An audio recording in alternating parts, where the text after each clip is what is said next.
Hi, readers. Welcome back. Um, Welcome back to our cozy corner. And once again, I have Zoe with me. So I hope that you have a reading buddy next to you as we go through our mini lesson today. And in our other mini lesson, in our other story, read aloud, Zoe fell asleep on me. So this time I'm bringing another reading buddy with me, and this is my niece. This is my niece Elena. Okay, say hi, lady. So she's not with me, so I'm just gonna have her picture next to us, just in case Zoe falls asleep again. And I will use her as my reading buddy as well, so I can kind of tell her whenever I talk out loud my thoughts on our story. If you remember last week, Miss Tezano, she talked about we call them story elements, character, setting, and plot. And it specifically, we learned about characters last week. This week, we're going to look at our story element of a setting of a story. So actually we can, whether it's a fiction or nonfiction book, every book has a setting and where the story takes place. Okay, so here's our storyline once again. Oh, let me start my timer. So here's our storyline once again. We always have a beginning, a middle, and end. Okay, and in the beginning of our story, that is whenever you see mostly the main characters introduced and the setting. Okay, but the thing about the setting is the setting can change over time. Just like with characters, we always hear of the main character, and then as the story continues, new characters, we call them secondary characters, they can enter the story. Okay, so we're going to read a story and we're going to listen. As I read, I want you to listen, and as you see what's going on in the story, I want you to think about the setting. Where does the story take place? And remember, there's not only one setting in some books. The setting can change throughout the storyline. Okay? So our book that we're going to read today is called Officer Buckle by Officer Buckle and Gloria. And I do have permission from Scholastic to read this. Okay? By Peggy Passman. All right, in our genre, what do you think our genre is going to be? Okay, it is going to be fiction. Yeah, because we see the illustrations, but also just by looking at this, I'm going to say it's probably a realistic fiction story. That it is something that could really happen in true life. Okay, there's really an officer. There's really an area where the kids are sitting. This could be something that could happen in true life. Okay, so let's get started. Here is our title page.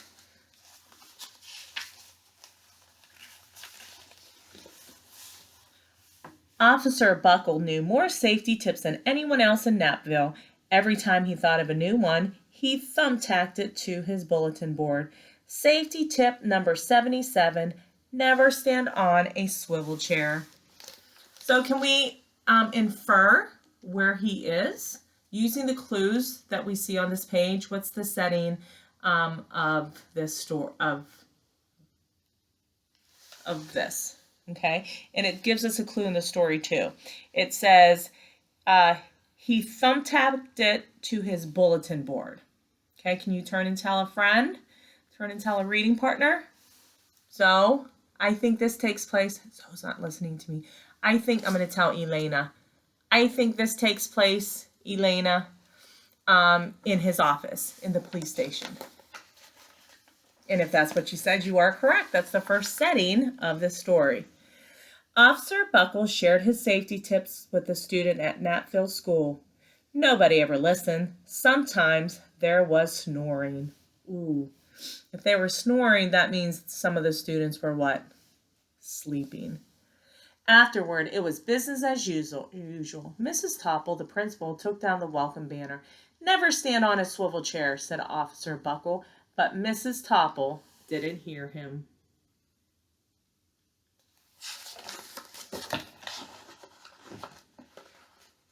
Okay, so what is the second place of our setting?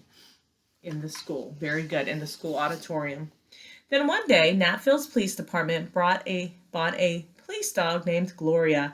When it was time for Officer Buckle to give the safety speech at the school, Gloria went along. So now the setting takes place where? Let's look at our clues. It takes place outside. Very good. Children, this is Gloria, announced Officer Buckle. Gloria obeys my commands. Gloria, sit. And Gloria sat.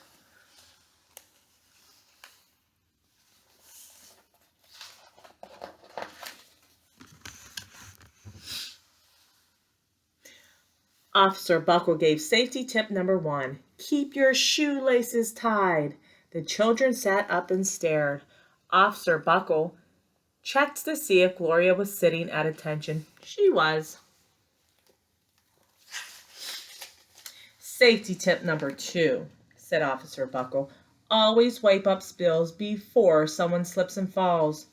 The children's eyes popped. Officer Buckle checked on Gloria again. Good dog, he said. Officer Buckle thought of a safety tip he had discovered that morning.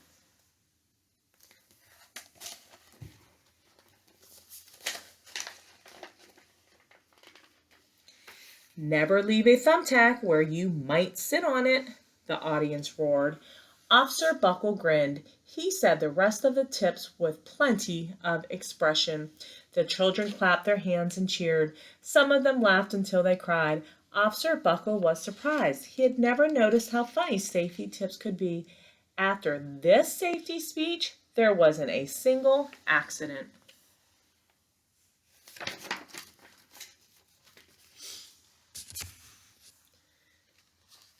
The next day, an enormous envelope arrived at the police station. It was stuffed with thank you letters from the students at Natfield School. Every letter had a drawing of Gloria on it. Officer Buckle thought the drawing showed a lot of imagination.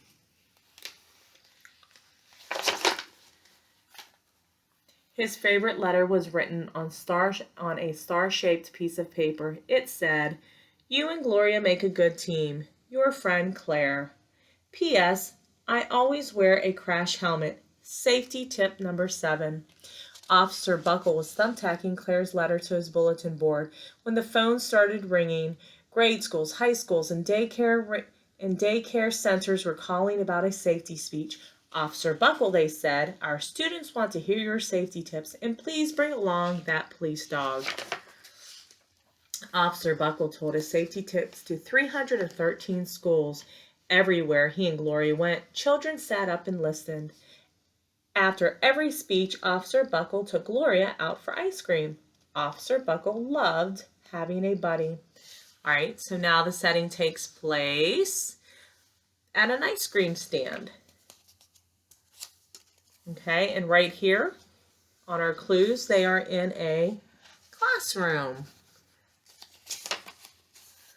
Then one day, a television news team videotaped Officer Buckle in the State College auditorium. So they're back in the auditorium now.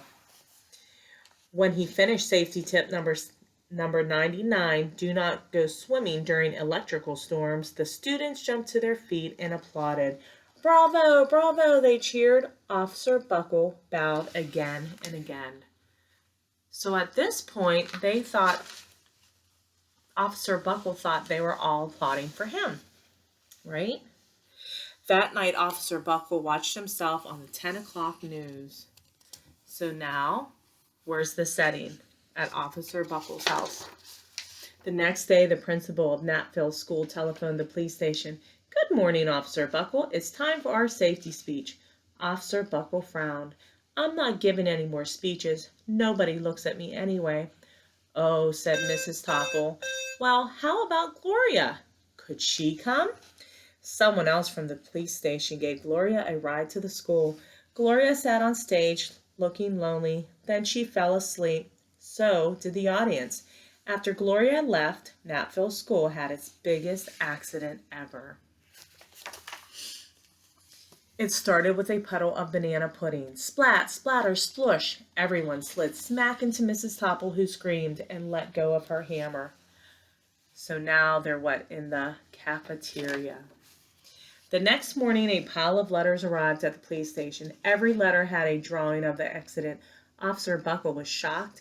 At the bottom of the pile was a note written on a paper star. Officer Buckle smiled. That note said, "Gloria missed you yesterday, your friend Claire. P.S. Don't worry, I was wearing my helmet." Safety tip number 7. Officer Buckle gave a big kiss on the nose. Gloria gave Officer Buckle a big kiss on the nose. Officer Buckle gave Gloria a nice pat on the back. Then Officer Buckle thought of his best safety tip yet. Safety tip number 101, always stick with your buddy. So readers, the end. I hope you enjoyed that story. So let's think of all the different places that story took place. Okay, so in the beginning, it took place where? We said in the police station. Okay, so we said in the beginning, it took place in the police station, and we're going to add it to our chart. Okay, then we said after he was in the police station, he went to the auditorium.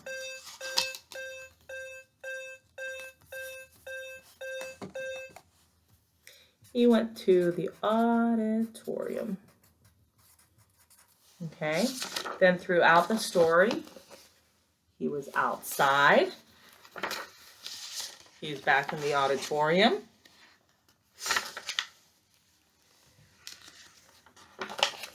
Back in the auditorium, back at the police station. In a classroom. So we're going to add classroom.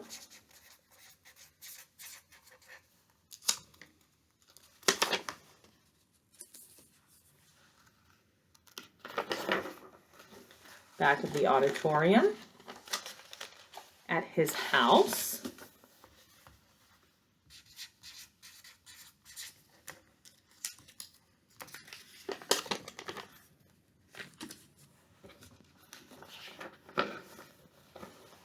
Okay. Back in his office, and then back in the auditorium. Okay. And so what I did, okay, I just wrote down all the different settings that took place. So as we said, look at throughout the storyline how it's not just one setting, but it is possible that there will be a number of different places where the events of the stories happen. Okay, readers, so today, moving forward, I want you to, as you are reading stories, think about those settings. And if need be, you can write it on a Post-it or your graphic organizer that we give you. You can say it out loud as you're reading to a friend. As you can see, Zoe is once again sleeping. So I'm going to tell Elena, okay, the different settings in which the different events took place throughout the story. Okay, I hope you enjoyed your reading today of Officer Buckle and Gloria, and happy reading. All right, bye, first grade.